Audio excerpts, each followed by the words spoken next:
संत कबीर जी को, गुरु रविदास जी को, भगवान बुद्ध को मानने वाले लोगों को उनकी धार्मिक भावनाओं का सम्मान क्यों नहीं कर रही है सरकार? परमिशन क्यों नहीं दे रही है?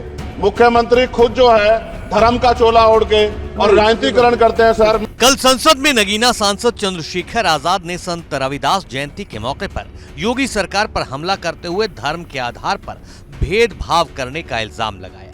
ये उसी दौरान का बयान है, लेकिन बुधवार की ये तस्वीरें खास है। रविदास जयंती के मौके पर सांसद चंद्रशेखर आजाद ने सीर गोवर्धनपुर में संत शिरोमणि की जन्मस्थली पर शीश नवाया। इन तस्वीरों को अपने ऑफिशियल एक्स हैंडल से शेयर करते हुए सांसद चंद्रशेखर आजाद ने एक्स पर लिखा है, ऊंच नीच, अमीर गरीब और जात पात के भेद से परे बेगमपुरा राज की संकल्पना करने वाले परम ज्ञानी संत शिरोमणि जगत गुरु सतगुरु रविदास महाराज जी के प्रकाश पर्व पर आप सभी को हार्दिक बधाई एवं मंगल कामनाएं। बेगमपुरा ऐसा चाहूं राज में जहां मिले सबन को अन्न, छोट बड़ो सब सम, बस है रैदास रहे प्रसन्न।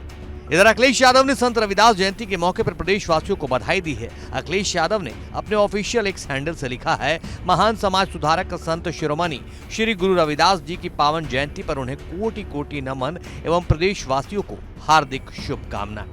इस खास मौके पर सूबे के सीएम योगी आदित्यनाथ ने भी बधाई देते हुए संत रविदास जी के जीवन से जुड़े कुछ खास पहलुओं को सामने रखा।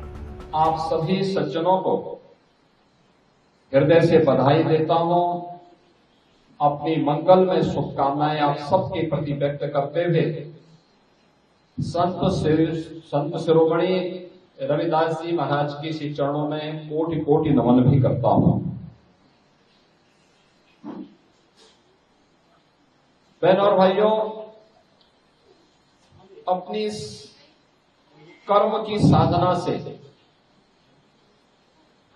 सतगुरु रविदास जी महाराज ने सिद्धि की पराकाष्ठा को छुआ था। उन्होंने कर्म को महत्व दिया और उसके लिए उन्होंने कहा, सर्व कई ईश्वर जानी के, यानी सर्व को ही ईश्वर जान करके, जो पूजे दिन रेन, यानी जो दिन और रात उसको भजन करता है उसी को सिद्धि प्राप्त होती है, वही सफलता प्राप्त कर सकता है। और इसीलिए जब उनके मित्र एक संत ने उनसे कहा काशी में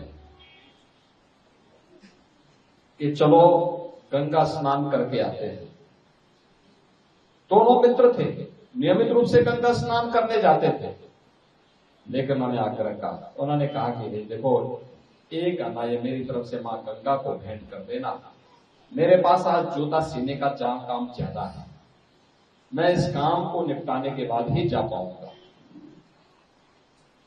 और संत रविदास जी नहीं गए, उन्होंने अपने साथी मित्र जो संत थे उनको कहा, तुम भी जब स्नान करो तो मेरी तरफ से ये माई को भी एक आना चढ़ा देना। सहयोगी संत गए, स्नान किया, स्नान करने के बाद पूजन का कार्यक्रम बना, उन्होंने पूजा की, अपनी ओर से भेंट चढ़ाया। फिर उन्हें याद आया कि रविदास ने भी तो मुझे कुछ दिया था। उन्होंने उनका आना निकाला और जैसे ही मां गंगा को भेंट किया तब तक मां गंगा ने हाथ उठा करके उसको पकड़ा। वो बहुत अच्छे थे। उन्होंने कहा कि मैं चढ़ा रहा था तब तो नहीं, कि अपना मेरा भेंट तो नहीं मां गंगा ने स्वीकार किया, लेकिन रविदास का कैसे? तो उन्होंने वापस आकर के रविदास जी से पूछा, संत रविदास जी से पूछा, ये कैसे हुआ? उन्होंने तब कहा था कि मन चंगा तो कठोपी में गंगा। संत रविदास की जयंती पर वैसे तो यूपी सरकार की तरफ से अवकाश का ऐलान किया गया है, लेकिन इसको लेकर भी सियासत हो रही है। चंद्रशेखर आजाद का कहना है कि रविदास जयंती पर अवकाश के लिए मैंने प्रधानमंत्री और मुख्यमंत्री को पत्र लिखा था, लेकिन अवकाश के नाम पर लीपा पोती चल रही थी।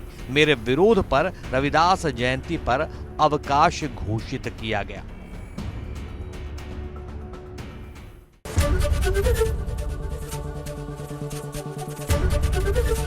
एबीपी गंगा, खबर आपकी, जुबान आपकी।